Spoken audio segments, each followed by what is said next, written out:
Welcome to Horrificial, where every story hides a shadow, and every shadow hides the truth. The neighborhood of Willow's Edge had always looked too perfect. Every lawn was trimmed to a mirror-flat sheen. Every house was painted the eye, same cream and gray tone, and every mailbox bore the HOA's seal.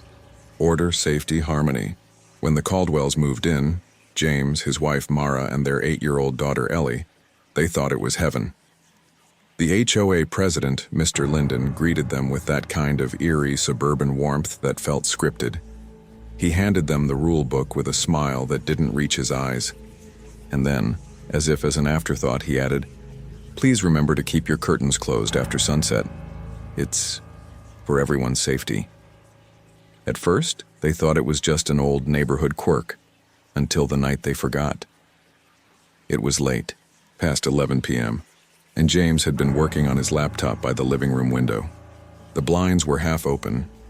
He didn't notice it at first, the faint reflection behind him in the glass too tall to be his own. But then it tilted its head. Not a person, not a trick of the light, a figure. Outside, standing motionless at the edge of the streetlight glow. Its shape was wrong, its edges soft like static. When he turned around, there was nothing there, just the manicured dark. But the next morning, there were muddy footprints on the grass outside the window. Long, thin, like the stride of something walking on stilts. The next evening, the HOA issued a community update via email, effective immediately. Residents are instructed to keep all windows covered after dark. Future violations will result in property review. Attached was a photo of one of the houses, every window nailed shut with wooden boards. Mara found it absurd. "They can't ban windows," she said. "What's next? No sunlight?" But James couldn't shake the feeling that the message wasn't about privacy. It was about control, or fear. That night, Ellie said she couldn't sleep because someone keeps tapping the window. The sound came at exactly 2:14 a.m., a faint rhythmic tapping. James froze in bed, holding his breath. Tap, tap, tap. It wasn't random.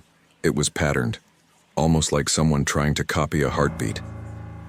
He went downstairs, armed with a flashlight, and saw it again. The silhouette pressed against the window. Not human. Its face was pale and stretched, its eyes hollow, its mouth unmoving. But the worst part was that it didn't seem to be outside. It was in the reflection, behind him. The moment he turned around, nothing was there. Just the cold hum of the refrigerator. The next morning, the HOA sent a crew to board up his windows. No request, no warning. Across the street lived Mrs. Keene, an elderly widow. She'd been there for decades and was one of the few who spoke openly about the HOA's strange rules. When Mara visited her one afternoon, Mrs. Keene said quietly, "It started before you moved in. The looking thing, it mimics us."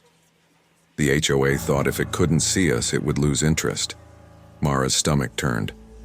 "So they just banned windows?" "Yes, but it's not enough. It learned where we are." That night, Mrs. Keene's house was dark and silent. By morning, it was empty. The HOA removed her mailbox by noon. James had had enough. He tore down the boards from one of the upstairs windows, determined to see whatever was haunting them. For a while, there was nothing, just the dark lawn and the identical houses. Then the light flickered, and something was standing in the street again. This time, he saw its face clearly. It was his own, except older, hollow-eyed, grinning. And when it raised its hand, he felt it, as if invisible fingers traced the inside of his skull. Mara screamed for him to stop looking, but James couldn't move. Something was crawling through the reflection. The next morning, every house on Willow's Edge had its windows completely sealed. The HOA trucks came early, replacing glass with heavy composite panels. Mr. Linden went door to door, handing out notices that read, "Transparency has consequences. Obstruction ensures order." Inside the Caldwell home, it felt like a tomb. The air is thick and still. No daylight, no view. Only the hum of the HVAC and the faint scratching coming from the walls, as if the thing was still searching for glass. On the third night, Ellie began whispering to the boarded wall of her room. Mara found her crouched by it, murmuring, "He says we used to be outside too." James tore the boards down again, and in the reflection of the broken glass, he didn't see the room. He saw a street full of empty houses, their windows wide open, filled with motionless figures staring inward. Figures that looked just like his neighbors. Figures that looked just like him. In the HOA archives, James discovered a file labeled Project Mirror Line. It wasn't about housing development, it was an experiment. The neighborhood was designed as a barrier between dimensions, a copy of a copy, each reflection meant to hold something back. But something had found a way through. The reflections had grown curious, hungry. When the last pane of glass shattered in Willow's Edge, the sound rolled like thunder. Neighbors screamed, then silence. One by one, the boarded houses began to glow faintly from the inside, as if light itself was leaking through. James stood at what used to be his window and saw something move beyond the boards. It smiled, his smile. Then the boards began to peel themselves away. When emergency crews finally entered Willow's Edge weeks later, they found every house sealed tight.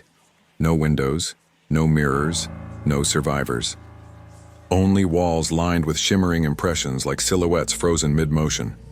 Every single one faced outward, and in the reflection of the officers' helmets, faintly, like a trick of light, something smiled back. In Willow's Edge, the HOA didn't just ban windows. They banned reminders. Because once something outside starts looking in, it doesn't stop until it finds a way to see itself. They thought sealing the glass would keep it out, but maybe the HOA wasn't trying to protect the residents. Maybe they were trying to contain them. If you made it this far, don't forget to subscribe to Horrificial for more stories where safety is just another illusion the HOA sold us.